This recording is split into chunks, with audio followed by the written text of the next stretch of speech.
I just finished our taxes to the point where I needed to include my wife's information. I mean business information. I told her that I will soon be paying taxes and I need her income, expenses, and blah, blah, blah. When I had done all I could, I reminded her that I needed it, and our taxes were waiting for her to finish her business. Now you must understand one thing about my wife. If I remind her of anything, she gets angry. Irrationally angry.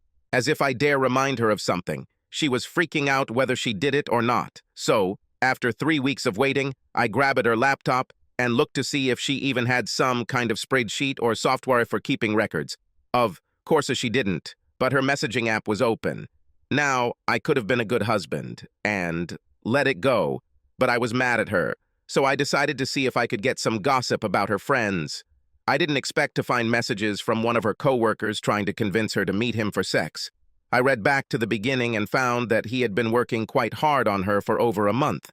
She accepted his attention and encouraged him to some extent without shutting down communication.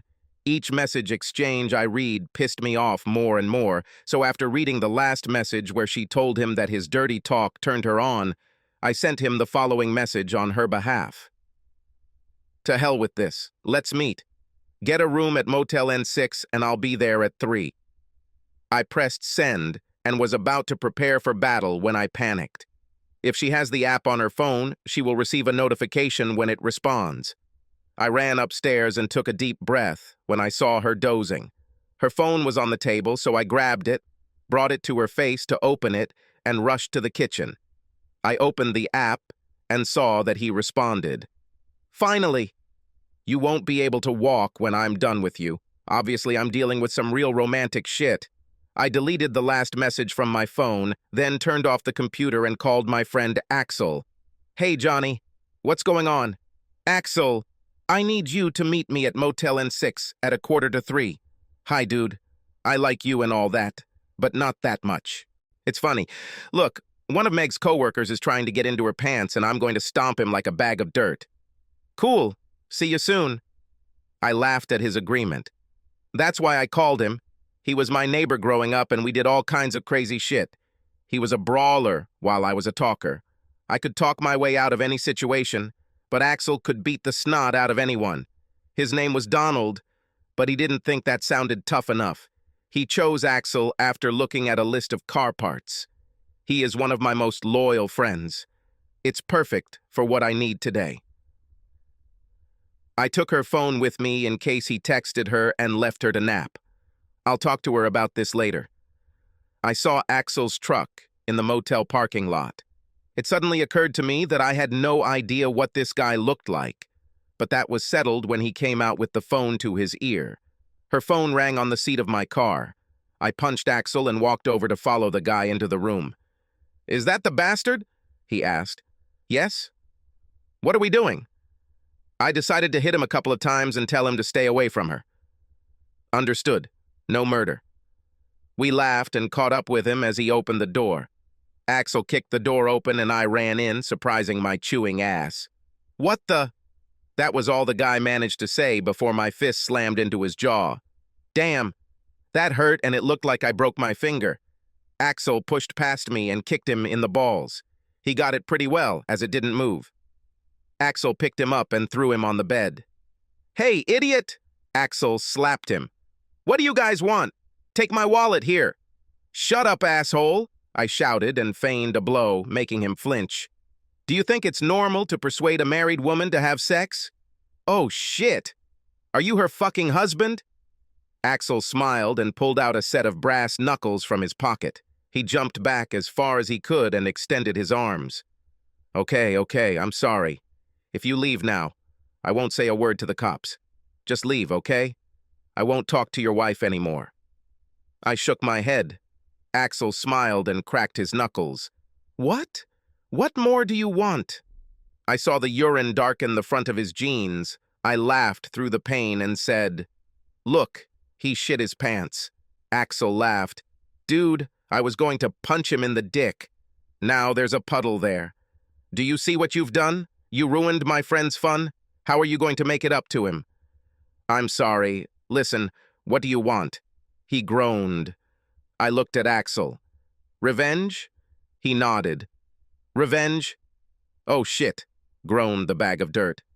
Take off your clothes, said Axel. What? No, Axel put the brass knuckles on his fingers. He began to undress comically, quickly. He stood naked in front of us, and we laughed at his little friend. Seriously? Were you going to satisfy my wife with this? I looked at Axel, and he shook his head. Okay, asshole. Out. What? Where to go out? Do you want me to leave naked? Axel and I nodded in unison. This was not the first time we took revenge on someone. Bastards! He shouted and headed towards the door.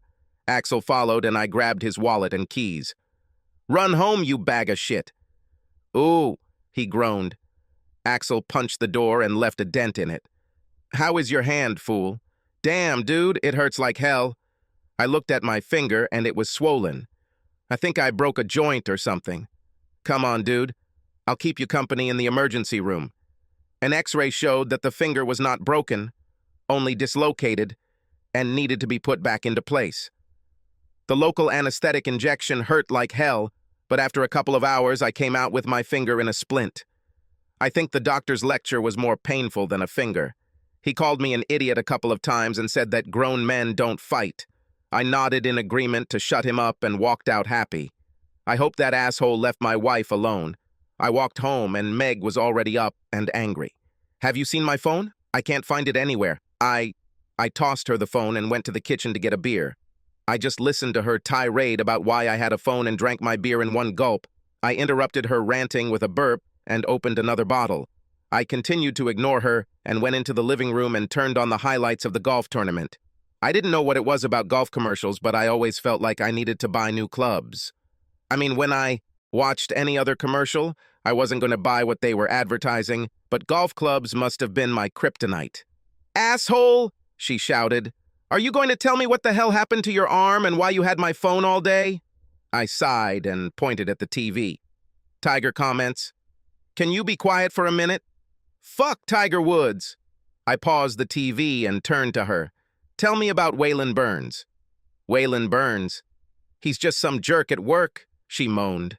I shook my head. Listen, am I quoting correctly? Oh, Waylon, you make me so wet when you write something like that. Well, it's pretty close anyway. You were rummaging through my phone. You're an asshole. I showed her the middle finger with the splint on it and nodded. Yes, I think so. Oh, Johnny, you stupid ass. What did you do? I dealt with good old Waylon. Now it's your turn, but I'm not sure what to do with you yet. Just as she was about to say something, the doorbell rang. Keep quiet for now, I said, and headed towards the door. I opened it and saw two of our local guys in blue. One of them was my friend Jimmy, and with him was a guy I knew from my bowling league. Hi, guys, come in. They followed me into the house, and Jimmy said, John, we are very sorry, but we are here on official business. Hello, Meg. I sat down and took a sip of beer. Sit down, guys. You know I'm not going to quarrel with you. They sat down, and Jimmy continued. John, we picked up a naked man running down 7th Street. His name is Waylon Burns. Do you know him? I shrugged and said, Well, not that I know, although I met him once. I grinned at my wife as she watched the exchange in shock. He says you and another guy beat him up and forced him to walk home from the motel naked. I laughed. You know me, Jimmy. I'm a lover, not a fighter. He chuckled and said, Yes. Tell me what happened to your hand. Oh, this? I tripped over a damn garden hose and sprained my finger trying to break my fall. Right, honey? She looked at me like I was crazy and said, Yes, I left the hose and he tripped right over it. Any idea why he might blame you for his, predicament? Asked another officer. I think his name is Kevin, but I couldn't remember exactly and felt awkward about it. Meg spoke. He sexually harassed me for about a month, Jimmy. I think he might be trying to isolate Johnny from me. Jimmy nodded. Did you know about this, John? I shook my head and stared at Meg. No, but Meg and I are going to talk about her secrets with me. Jimmy looked at his partner and said, Well, it seems we heard everything. If anyone investigates this and finds anything linking you to the situation, we will have to apprehend you. Do you know what I mean? I nodded and stood up. I shook their hands with my good hand and said, I hope you find the guy who did this, Jimmy. He grinned at me. Yes, but the problem is that we are so overworked and understaffed that this may remain unresolved. There's bigger fish to fry, you know. I patted him on the back. I understood you. Kiss Jill. Certainly. Just keep your nose clear, please. I nodded and closed the door as they walked to their car. Oh my God, Johnny. You're lucky to be friends with most of the guys on the police force. I shrugged and went back to the TV to listen to Tiger's interview anyway. Our city is small, less than 5,000 people, depending on whether you look at the latest census or the signs on the city boundaries. I actually knew most, if not all, of the cops and their women. We all grew up together, or I was friends with their siblings or cousins. Hell, I probably saved one or two of their asses when we were kids, and their mouths were writing checks their asses couldn't cash. Like I said, I could talk my way out of almost anything. I turned around when the doorbell rang again. God, Meg, today it's like Grand Central Station. Axel squeezed inside with a case of chilled Molson. It better be cold, dude. I just opened the last bottle, I said. I don't buy warm beer. You know it. He put the beer in the refrigerator, and I wondered what he pulled out to find the place. Meg will definitely be angry. He returned to the room, looked intently at the stunned Meg, and handed me the bottle. Who were the blue ones who were leaving when I arrived? Jimmy and I think Kevin. Oh? How are Jill and the kids? Don't know. He, however, interrogated me about our fun this afternoon. Yeah? Yes. Well, since you're still sitting here, it means everything is fine with us. He grinned. I nodded. We're fine if there are no cameras in the motel. I didn't see any cameras. Me too. He looked at Meg and frowned. So, you're looking for adventure, huh? Your friend has about half as much as your old man. Next time you should choose something better. I'm not looking for adventure, she shouted. We laughed and she ran out of the room. What are you going to do with her? I told him the whole story back in the emergency room. He told me to either kick her out or have her greet me at the door every day with gifts below her waist. I liked the last option better. Oh shit, Tiger turned on. Take a break, fool. I laughed and said, no problem. Tiger had already been dodging questions for 10 minutes. Are you coming back or retiring? When Meg returned to the room. Meg, could you get me another beer, baby? Axel asked, shaking the empty bottle. Meg was about to tell him where to put the bottle when she saw the brass knuckles he was twirling on his fingers. These are completely new. I wanted to give them a test run with this guy today. Take them away, buddy. She's not impressed, I grinned.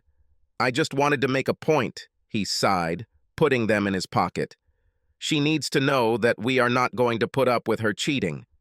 Technically, she wasn't cheating, I said, knowing it was weak. Not yet. We could joke around all we wanted, but I had no idea what to do with her, and Axel's presence was simply delaying the inevitable fight that I knew was about to begin. After a few beers, he stood up and said, Okay, bro, I see that you need me to get out of here so you can talk to this slut. I stood up, and he saw my anger.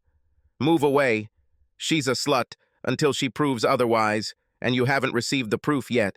If you need me or my couch, you know where to find me. I hugged him, and he walked out the door.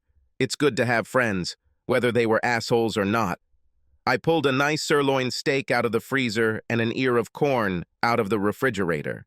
After cooking the steak in my cast-iron skillet, I sat down to eat and wondered where Meg was. I was just cutting into some delicious cow flesh when Meg came into the kitchen. Where is my? She asked quietly. In the freezer, I answered, and moaned with delight when the meat touched my tongue.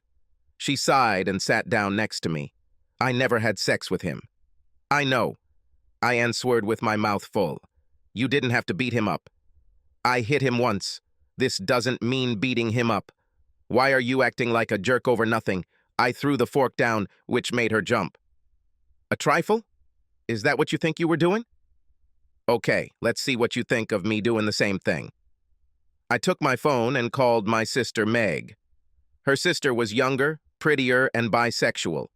She teased me mercilessly, knowing that I was 100% faithful to my dear wife. It was sadistic fun for her to let me look up her skirt or shirt, and once she even bit me on the ear on the dance floor at a wedding. All to piss me off. Hello, Carla. Listen, could you talk dirty to me for a couple of minutes? Carla happily picked it up and buzzed something wild. You son of a bitch, give it to me! Meg screamed. She grabbed the phone from my hands and brought it to my ear. I guess her sister kept up the obscenities because Meg turned green and freaked out. I laughed. Meg was so upset. That drool was running down her chin as she looked down at me and breathed heavily. Why are you so angry? I wasn't going to have sex with her. I shrugged. It looks like you're acting like a jerk over nothing. It's not the same thing. You did this on purpose. I laughed and took a bite of steak. So you let someone talk dirty to you and you accidentally got horny, so what makes that okay? Do you believe the nonsense you're spewing, or do you just think I'm an idiot? I didn't let him do anything, she screamed. Yes, fine. Show me the message where you told him to stop because married women shouldn't have conversations like that. I told him on the phone, she sighed. Yes, this was his message at night. When did you talk to him? Surely not today. I don't know. I guess I meant what I was going to tell him. Stop lying while you're behind. I'm close to throwing you out of the house and you're not helping your cause. You have to convince me why I don't throw you out on the street and divorce you. I'll give you an hour to think about it. I don't want to ruin my dinner. I think she realized that I was serious and turned and left the kitchen. The stupid thing about no-win situations is that no one can tell you what the right decision is, and I had no idea what I was going to do. I finished my dinner, grabbed another beer, and realized how late it was. With all the events, the day flew by unnoticed, and the time was already approaching for me to go to the hayloft. I walked into the living room and didn't see Meg, so I plopped down on the couch and turned on the news. While some pretty blonde was telling me about truckers blocking the roads, Meg walked in. John? Oh, I knew she was serious. She never called me John. I looked at her and said nothing. John?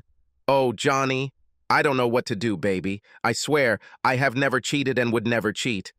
I guess I was just delighted that someone was interested in me and didn't stop him in time. Did you understand this? How do I know you won't succumb to his charms in the end?